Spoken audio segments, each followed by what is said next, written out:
해사법원 유치를 놓고 부산과 경쟁하던 인천이 또다시 해사법원을 노리고 있습니다. 그 사이 부산 해사법원 설치 법안은 속도를 내지 못하고 있습니다. 고등법원 유치에 성공한 인천은 다시 해사법원까지 노리고 있습니다. 최근 인천시와 시민들이 해사법원 유치 목소리를 내고 있고 인천 정치권에서도 법안 발의를 준비하고 있습니다. 부산 해사법원 유치 법안은 해를 넘겼고 법사위 소위에 계류돼 진전되지 않고 있습니다. 부산이 해양 지식 법률 중심 도시거든요. 부산이 가장 적지인데 이걸 지역 간 경쟁을 한다면 영원히 할 수가 없습니다. 20대 국회부터 22대까지 13명이나 발의했지만 법사위에서 한 번도 논의된 적이 없는 해사법원 법안. 14년간 공들여 놓고 인천에 주도권을 내주는 건 아닌지 우려됩니다. 부산이 해양수도 부산이라고 선포한 게 올해로 벌써 25주년이라고 하거든요. 그리고 또 해사법원을 유치하려고 10년 넘게 이렇게 노력을 해왔는데, 자, 우선 해사법원은 어떤 곳입니까? 예, 해사법원은 해상에서 이제 발생하는 여러 이제 법률 분쟁들 이런 것들을 해소하는 전문적인 이제 법원이라고 보시면 되고요. 선박의 충돌이라든지 그리고 해상 운송에 대한 계약 그리고 선박의 선원들 노무 계약까지 이런 것들을 전문적으로 취급하는 그런 법원입니다. 그동안 우리나라에는 이런 해사법원이 없었기 때문에 각 법원의 이제 전담 재판부에서 이러한 사건들을 처리를 했었는데 그러다 보니까 보다 전문적인 이런 자문이라든지 이런 것들 법원에 대한 전문적인 소송을 하기 위해서는 지금 현재 우리나라 기업들이 외국에 이런 것들을 위탁을 하는 경우가 많이 생깁니다. 네네. 그렇기 때문에 1년에 연간 2천억 원에서 한 5천억 원까지 외국으로 이제 외환이 유출이 되는 그런 부작용이 발생을 하기 때문에 해사법원은 꼭 필요로 한데 지금 부산에 그걸 저희가 유치를 하기 위해서 지난 2011년부터 이 말이 나왔고 지금까지 계속 노력을 해왔지만 실질적으로 지금 지지부진한 그런 상황으로 해사법원이 없는 바람에 재정적인 그런 손실도 있다라고 지적을 하셨는데 좀 효과들을 좀 짚어보죠. 유치를 하게 되면. 말씀 주신 것처럼 우리나라는 이미 해양 물류 관련해서도 굉장히 기업이 많고 특히 네. 부산 같은 경우는 부산항이라는 우리 국내 최대의 항만이 있는 만큼 관련된 회사와 그리고 관련된 파생 업종이 굉장히 많은 편입니다. 해양 금융이나 해양 물류 뭐 이런 부분도 모두 포함이 되어 있고 더하여 우리나라가 또 선박 제조에서는 또 강국 아니겠습니까? 이런 강국인 만큼 다양한 송사나 선박 계약에 대한 법률 검토 문제들이 있을 수 있는데 이런 부분이 그동안 계속해서 해외로 유출이 되었던 것이 해사법원이 설립이 됨으로 해서 국내에서 이 부분이 다루어질 수 있다라는 것은 우리 법률계의 법조계에서는 또 전문성이 강화되는 효과가 있을 것이고 전 세계적으로도 위상이 강화되는 부분에서 국가의 위상과 브랜드 강화에도 굉장히 큰 영향을 미치게 될 것입니다.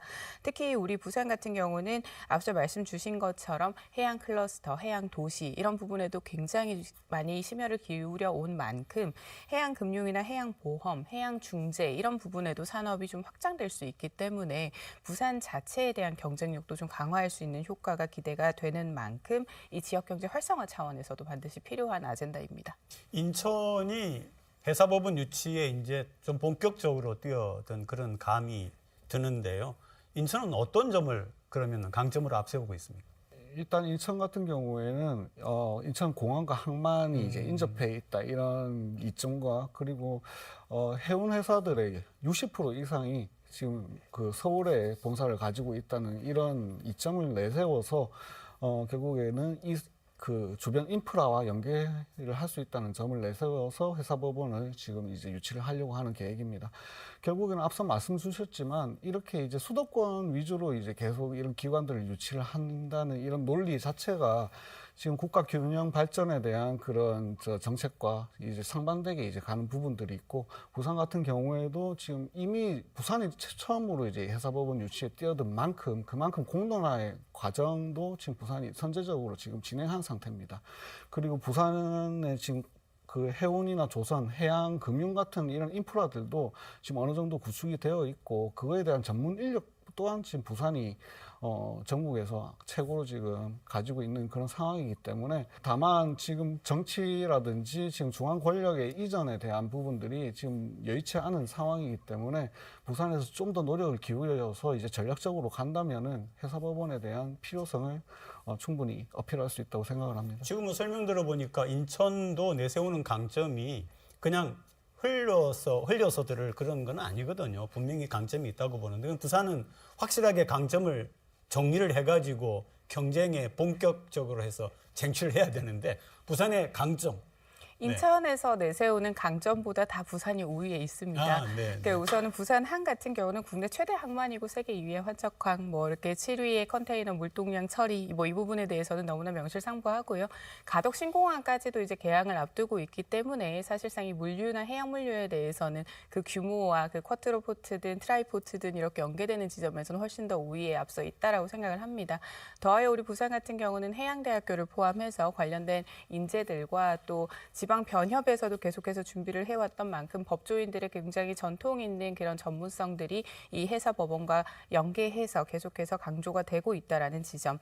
더해서 우리 부산 같은 경우는 국제해사기구하고도 계속해서 협조를 해왔고 협력을 해왔습니다. 이러한 전문성들이 있기 때문에 해사법원에 대한 아젠다가 맨 처음부터 부산시에서 나왔었던 것이고 지속해 온 만큼 부산 자체가 적극적으로 나서고 있지만 이제 물밑에서 그동안 해왔던 부분이 이제는 산업은행이나 글로벌 허브도시 특별법처럼 이제 함께 여론전으로 좀 이어져 가야 하지 않나라고 생각합니다. 예, 부산과 이제 또 인천 그리고 저 서울과 이제 세종까지 지금 여기 이제 해사법원 유치에 대한 이제 의사를 지금 표명을 하고 있습니다. 하지만 저 서울이나 세종 같은 경우에는 지금 실질적으로 법안 발의나 이런 그 추진 전략에 있어가지고는 부산과 이제 인천에 대해서는 좀 뒤져 있는 그런 상황이고. 그런 상황에서 결국에는 인천과 부산이 어떤 이점을 가지고 이 해사법원을 어떻게 활용할 것인가에 대한 그런 전략을 좀 더 부산시에서 세워서 어필을 해야 될 부분이 아닌가 싶습니다. 그러니까 인천에 이어서 그다음에 세종, 서울도 여기 유치에 관심이 있다라고 하는데 그러면 지금 지역 전개가 노력할 점을 이야기했는데 좀 한 번 더 구체적으로 짚어봐 주시죠. 네, 이렇게 모든 지자체가 앞다퉈서 이렇게 공공기관을 설립하려고 하는 것은 너무나 명확할 것입니다. 이제 기업들이나 민간 기업이 움직이는 것은 굉장히 좀 어려운 지점이기 때문에 이게 공공기관이라도 유치를 해야 이 부분에 대한 도시의 경쟁력과 일자리 그리고 그 부분에 대한 전문성 강화까지도 기대를 할 수 있다라는 지점에서 공공기관 유치에는 모두가 굉장히 적극적인데요. 앞서 말씀드린 것처럼 산업은행을 지금 부산에 본점을 이전하는 것조차도 국회에서 좀 계류가 장기간 가다 보니 이제는 부산 상위에서 나서서 서명운동을 받고 있습니다. 그러면서 이제 시민들에게 계속해서 독려를 하면서 여론전으로 지금 가고 있거든요. 해사법원 같은 경우도 이제 이 중요성에 대해서 우리 시민분들께서 충분히 공감을 하실 것이기 때문에 글로벌 허브도시 특별법에 대한 그 발의에 대한 그 우리의 여론전과 동시에 모든 것들이 함께 좀 이루어져야 한다라고 봅니다.